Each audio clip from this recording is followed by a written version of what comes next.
तो मालिक का नाम सुखों की खान और सेवादार होते हैं महान। सेवा किसे कहा जाता है? अपनी किसी से सेवा ना करवाओ, यह भी एक सेवा है। बहुत लोग होते हैं जो पानी का गिलास उठा के भी खुद नहीं पीते। बहुत से लोग ऐसे होते हैं जो कोई भी चीज उठाना पसंद नहीं करते। तो ये कोई सेवा का तरीका नहीं होता। पहले अपनी तरफ से शुरुआत कीजिए कि मालिक ने हाथ पैर चला रखे हैं तो किसी के मोहताज मत बनिए। अपना पानी का, अपनी चाय का जहां तक संभव हो वो खुद उठा के ले, खुद पिए। जैसे आपको कहा कि आप हमसे पूछते तो हम अपना कर्म ज्यादातर खुद ही करते हैं, जितनी की जरूरत होती, कोई लंबी चौड़ी जरूरत भी नहीं होती। तो आपको भी यही करना चाहिए। फिर होता है सेवा परिवार से। अगर आप छोटे हैं तो बड़ों का सत्कार करो, और बड़े हैं तो छोटों को बेगरज निस्वार्थ भावना से अच्छाई के लिए आशीर्वाद दो, उनके सिर पे हाथ रखो। यह भी एक सेवा है। घर में मां बाप बुजुर्ग हैं, चल फिर नहीं पा रहे, सही ढंग से कुछ उठा नहीं पा रहे, उनको लाके वो खिलाना पिलाना भी एक सेवा है। उसके बाद आप अपने समाज में देखें, अपने आसपास प्रभु की बनाई सृष्टि किसी कर्मों की वजह से अगर दुख पा रही है, वो पशु पक्षी परिंदे इंसान कोई भी हो सकते हैं, तो उनका दुख दूर करने के लिए आप कदम उठाएं। बीमार का इलाज करवा दीजिए, भूखे को खाना, प्यासे को पानी। तो यह महान सेवा है।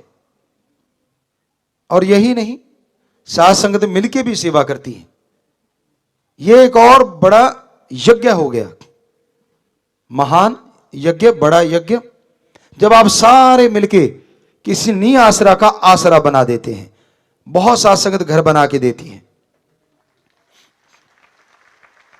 यह और बड़ी सेवा है।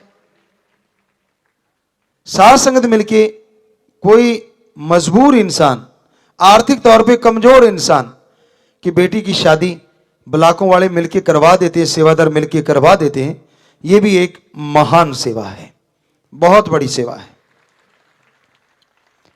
सेवादार मिलके गरीब बच्चों को जो आर्थिक तौर पे कमजोर हैं, उनको पढ़ाते हैं, उनकी मदद करते हैं, यह भी एक बहुत बहुत बड़ी सेवा है। आप पशुओं को खाना डालते हैं, चारा डालते हैं, पक्षियों को दाने डालते हैं, पानी रखते हैं, यह भी बड़ी सेवा है। आप खूनदान करते हैं, मरणोपरांत आंखें दान, शरीर दान, जिस पे रिसर्च होता है, तो ये भी महादानों के दान आ जाते हैं, बड़े दान हैं। और जीते जी कई बच्चों ने गुर्दा डोनेट के फॉर्म भरे हुए हैं और लीगली तौर पे वो एक दो जगह पे गुर्दा दान कर भी चुके हैं। तो ये भी महान से भी महान सेवा है। तो सेवा का कोई किनारा नहीं कि कहां तक लास्ट है, कहां तक ऊंचाई है। जितनी सेवा करते जाओगे उससे होगा क्या? आपको आत्मिक शांति मिलेगी, आत्म बल मिलेगा, चैन, आनंद आएगा। और इसके साथ साथ ओम हरि अल्लाह वाहिगुरु राम की भक्ति में आपका मन लगने लग जाएगा, आपकी आत्मा ठहरने लग जाएगी। तो ये बहुत जरूरी है कि आप सेवा करें। आज का टाइम स्वार्थ का बोलबाला है। कई बार आपको सुनाया, कई नगरों में तो राम राम भी कहने से पूछते हैं क्या चाहिए, यानी गर्ज के बिना राम राम भी मंजूर नहीं करते। जबकि राम राम बोलने से मुंह पवित्र होता है, आत्मा पवित्र होती है। तो इसलिए ऐसे भयानक घोर कलयुग में, स्वार्थी युग में, जो लोग परहित परमार्थ तन मन धन से करते हैं, धन्य उनके मां बाप और धन्य वो लोग होते हैं जो ऐसी सेवा करते हैं। हमने जब ये खूनदान का कैंप शुरू करवाया, आई कैंप लगा करते थे, उस दरमियान देखा कि लोग भाग भाग के ये सेवा कर रहे हैं।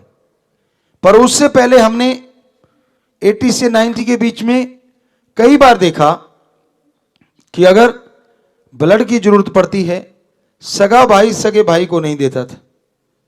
एक बार हम किसी के साथ गए थे तो डॉक्टर साहबान कहने लगे जी ब्लड डोनेट करना पड़ेगा। तो उनके भाई का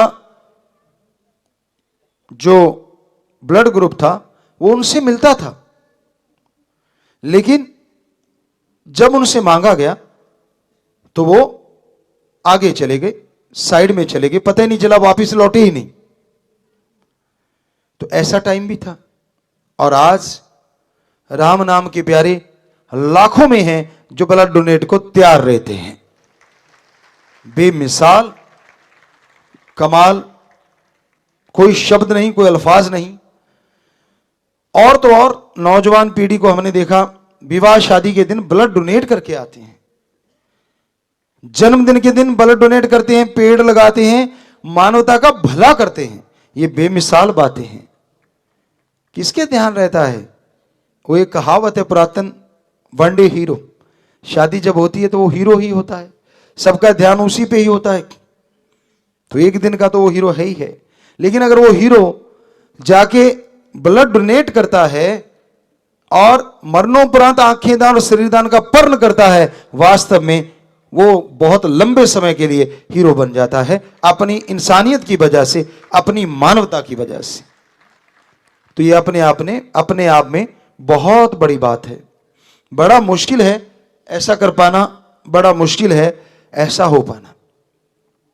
तो भाई सेवा ज्यों ज्यों करते जाओगे त्यों त्यों आपका ध्यान, आपके विचार सुमरन में लगने लगेंगे, और ज्यों ज्यों सुमरण करोगे त्यों त्यों आत्मबल बढ़ेगा, और ज्यों ज्यों आत्मबल बढ़ता जाएगा त्यों त्यों आप अपने हर क्षेत्र में शारीरिक, मानसिक, रूहानी यानी आत्मिक तौर पे तरक्की करेंगे और समाज के लिए कुछ ना कुछ अच्छा करते चले जाएंगे, जिससे आपका नाम हमेशा के लिए अमर हो जाएगा।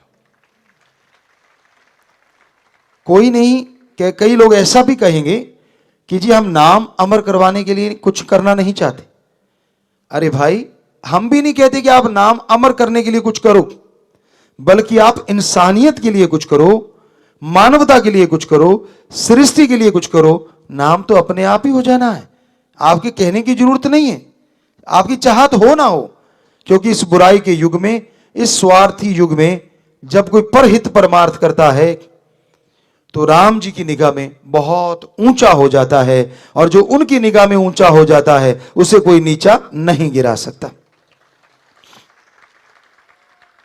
तो इसलिए सेवादारों, धन्य मां बाप, धन्य वो कुल होती है, यहां आप जन्म लेते हैं, और राम जी की प्राप्ति उन लोगों को जरूर होती है जो सेवा सुमरण किया करते हैं।